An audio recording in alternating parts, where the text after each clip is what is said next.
El tema de hoy está pero bastante bueno, interesante.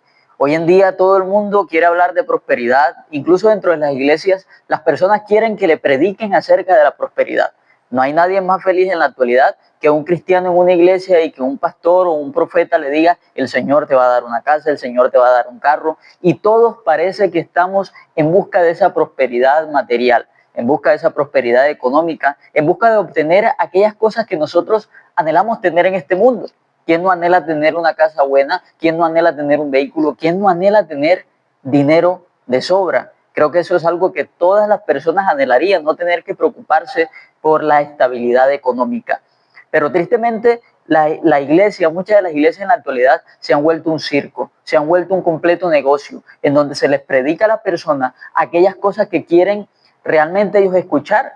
Se les predica a las personas de una prosperidad física, de una prosperidad material, y se les olvida, o mejor dicho, no se les habla de la mayor prosperidad, y que es la prosperidad de la cual depende todas las otras prosperidades, y esa es la prosperidad del alma. Yo quiero hablarte acerca de esto, porque sin darnos cuenta, por el hecho de colocar la mirada en las cosas terrenales, nos estamos perdiendo de esa prosperidad que viene a la vida del creyente una vez que esa persona establece una relación con Dios genuina y real, que trae como consecuencias a su vida añadiduras. La palabra dice, el Señor nos dice que busquemos primeramente el reino de Dios y su justicia, y entonces todas las otras cosas nos iban a ser añadidas. El Señor habla esto a los apóstoles en el contexto cuando Él los manda a predicar y les dice que no se preocupen por lo que van a comer, por lo que van a vestir o por lo que van a calzar. Y el Señor le dice: el Padre sabe que ustedes tienen necesidad de eso, mas busquen primeramente el reino de Dios y su justicia, y todas esas cosas de las cuales ustedes tienen necesidades van a venir por añadidura, ya no van a ser la prioridad en nuestras vidas. Y entonces allí se va a reflejar la bendición de Dios en la vida del creyente. Y hoy quiero hablarte acerca de esa prosperidad del alma, de la cual depende esa prosperidad física y material y en todos los aspectos de la vida. Y para esto quiero leer una porción de la palabra en el libro de Tercera de Juan. Juan hace una salutación a un hermano llamado Gallo. Y es interesante, mira cómo empieza Juan esta carta. Dice, Tercera de Juan capítulo 1, versículo 2 en adelante: amado, yo deseo que tú seas prosperado en todas las cosas y que tengas salud, así como prospera tu alma. Este versículo es bastante interesante. Hay un deseo del apóstol Juan para que este hermano en específico sea prosperado en todas las cosas. En el área económica, tal vez, en el área sentimental, en el área emocional, en el área ministerial. En todas las cosas, Juan deseaba que este hermano fuera prosperado. Pero el deseo de Juan no partía únicamente del hecho de decir: no, yo quiero que seas prosperado y ya, solamente porque tú eres un hermano en Cristo. No. Juan está partiendo del hecho de que su alma está prosperando. Y es importante que nosotros entendamos qué es un alma prosperada realmente. Porque cuando nosotros entendemos que es un alma prosperada, entonces vamos a caminar en pos de lo que la palabra nos enseña acerca de qué es un alma prosperada. Y así, cuando nuestra alma esté prosperando, entonces vamos a recibir esos, digamos, beneficios, esas añadiduras de la cual habla la palabra, que se refiere a todas aquellas cosas que son necesarias también en la vida, pero que no deben ser nuestra prioridad. Nuestra prioridad debe ser esa prosperidad del alma, que era la prosperidad que tenía este hermano llamado Gallo, y que por eso Juan le desea el resto de las prosperidades materiales.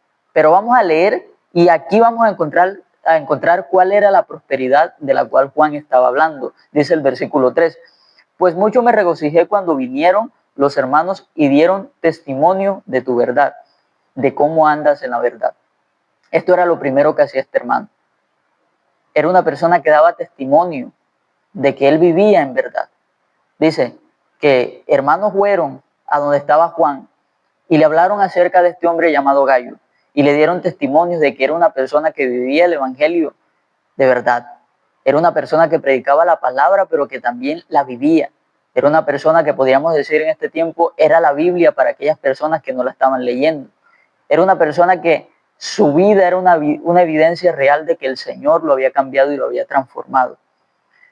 Y ese testimonio había llegado hasta Juan. Y sigue diciendo la palabra: no tengo yo mayor gozo que este, el oír que mis hijos andan en la verdad. Y sigue diciendo la palabra: amado, fielmente te conduces cuando presentas algún servicio a los hermanos. Esto era otra cosa que hacía él. era una persona fiel, fiel en el servicio a los hermanos. No era una persona que se creía más que los otros por el ministerio que tenía. No era una persona que por el conocimiento que el Señor le había dado se exaltaba o creía que era superior a los demás, que por lo tanto los otros le deberían servir a él y él no servía, sino que era una persona que servía a los hermanos y que lo hacía de una manera correcta. Sigue diciendo, especialmente a los desconocidos, fíjate, servía a los hermanos, no solamente al hermanito que muchas veces en la iglesia tenemos grupitos como de amigos, no solamente a esos hermanitos cercanos, sino un hermano en Cristo que también tal vez él no lo conocía, no tenía un trato personal directo con él todos los días, pero él ofrecía un servicio fiel, un servicio agradable, un servicio con todo el corazón. Y sigue diciendo, los cuales han dado ante la iglesia testimonio de tu amor. Fíjate quiénes hablaban acerca del testimonio de este hombre. Aquellos hermanos que eran desconocidos, aquellos hermanos que no tenían una relación cercana con él, pero que al momento de encontrarse con este hermano, encontraban una persona que daba testimonio, una persona que vivía la palabra y una persona que les ayudaba a ellos, se colocaba al servicio de ellos, sin importar quiénes eran ellos, de dónde venían. El solo hecho de que ellos compartieran la fe ya era un pretexto, por decirlo así, para que este hermano demostrara que Cristo habitaba en él realmente a través del servicio hacia ellos con amor. Y sigue diciendo, y hará bien en encaminarlos como es digno de su servicio a Dios para que continúen su viaje, porque ellos salieron por amor del nombre de Él. Cuando habla de Él se refiere a Cristo, sin aceptar nada de los gentiles. Nosotros pues debemos acoger a tales personas para que cooperemos con la verdad. Entonces fíjate que este hermano Gallo era una persona que su vida entera giraba alrededor del evangelio que había escuchado, que era el mismo evangelio que estaba viviendo y era el mismo evangelio al cual estaba ayudando a propagar. ¿De qué manera? Ayudando a aquellos creyentes que aunque no tenían relación directa con él, estaban entonces encaminándose a predicar la palabra a más personas para que otros escucharan el evangelio.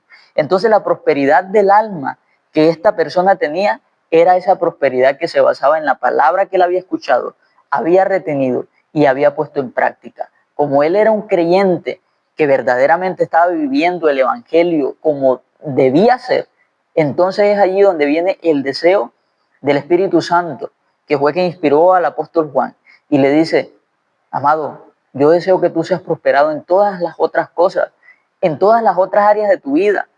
¿Por qué? Porque ya tú estás viviendo el evangelio como debes vivirlo, porque ya tu centro es Cristo. Muchas veces muchos de nosotros no prosperamos en este mundo, no prosperamos económicamente, laboralmente y en todas las áreas de nuestra vida simplemente porque no hemos prosperado con Dios, porque no hemos aprendido a colocarlo a Él en primer lugar, no hemos aprendido a amarlo, a hacer testimonio, a hacer evidencia para otras personas de que el Señor verdaderamente es el que guía nuestros pasos y nuestro camino. Pero este hermano sí lo estaba demostrando. Y quiero leerte otro versículo que me parece también bastante, pero bastante interesante. Está en el libro de Filipenses, más exactamente Filipenses capítulo 4. Y creo que es un versículo que muchas veces lo habrás escuchado, siempre cuando estamos en necesidad, siempre cuando queremos sacar palabras como que no, yo puedo, yo estoy llamado a tener dinero porque lo que pasa es que el Señor es el dueño del oro y la plata. Y leemos versículos como este. Pon cuidado lo que dice Filipenses capítulo 4, versículo 19. Mi Dios pues suplirá todo lo que os falte conforme a sus riquezas en gloria en Cristo Jesús. Y a veces decimos, Señor, a mí me está yendo mal, pero mira que tu palabra dice que tú me suplirás todo lo que me falte conforme a tus riquezas en gloria. Y muchas veces nos enojamos con Dios porque no estamos viendo el cumplimiento de esa palabra en nuestras vidas. Pero ¿sabes qué es lo interesante? Que esas palabras se las dijo el apóstol Pablo a los filipenses. Y si leemos un poquito más arriba, nos damos cuenta que él les da esta palabra luego de que los filipenses fueran personas que aunque no tenían mucho dinero, la iglesia de los filipenses no era una iglesia para nada acomodada, era una de las iglesias más pobres de la época. Mas sin embargo, cuando ellos escuchan el mensaje, cuando ellos ven que Pablo se esfuerza por predicar la palabra, ellos hacen un esfuerzo grande por ayudar a Pablo, no solamente cuando está entre ellos, sino cuando Pablo emprende y sigue su viaje. Incluso Pablo se encontraba en otro lugar. Pablo ya se encontraba predicando en otras partes, en otras iglesias, donde la situación económica de los creyentes era buena, donde no era necesario que a Pablo le siguieran ayudando a estas personas. Más sin embargo, ellos en medio de su pobreza se reunían, hacían ofrendas y se las enviaban a Pablo. Otras personas que estaban prosperando primero espiritualmente para con Dios, que estaban dando lo que no tenían para que la palabra se siguiera predicando. Y es en este contexto, luego de que ellos se desprenden de lo que tenían, luego de que ellos empiezan a vivir el evangelio de esta manera y empiezan a decir, nosotros vamos a ayudar a Pablo a predicar la palabra porque está predicando el evangelio a aquellos que no conocen acerca de Cristo. Luego que ellos toman esta determinación de dar, de sembrar, entonces es que viene esta promesa de parte de Dios. Mi Dios pues suplirá todo lo que os falte conforme a sus riquezas en gloria en Cristo Jesús.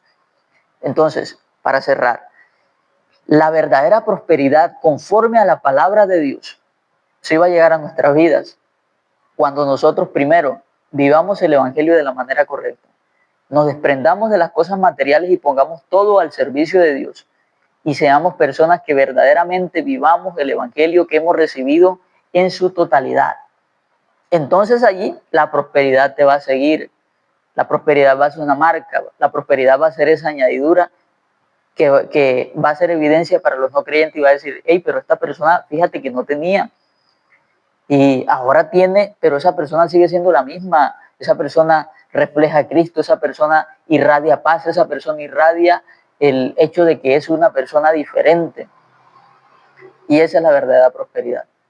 No es el falso evangelio de la prosperidad que han querido vender para llamar la atención de aquellos que están enamorados del dinero. No, no, no.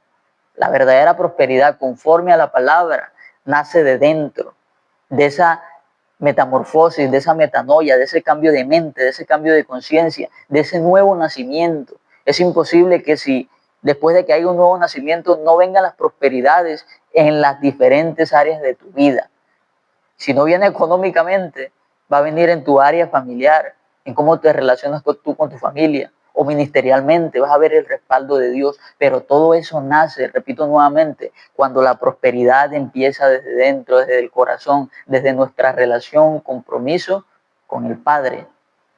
Y esa es la verdadera prosperidad. Así que enfócate en tener esa prosperidad del alma, porque esa prosperidad es la que permanece, esa prosperidad es la que te va a encaminar ese camino de perfección para que un día podamos estar allá de frente con el Señor y que podamos recibir la recompensa que recibimos por gracia, no por obras, pero que nuestra vida aquí sea un testimonio vivo de que Él hizo un cambio en cada uno de nosotros.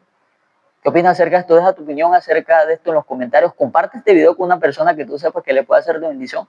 Mi nombre es Wilton Martínez. Que Dios te bendiga mucho y nos estamos viendo por aquí después con otra palabra, con otro pequeño mensaje guiado por el Espíritu Santo para enseñarnos a cada uno de nosotros. Dios te bendiga.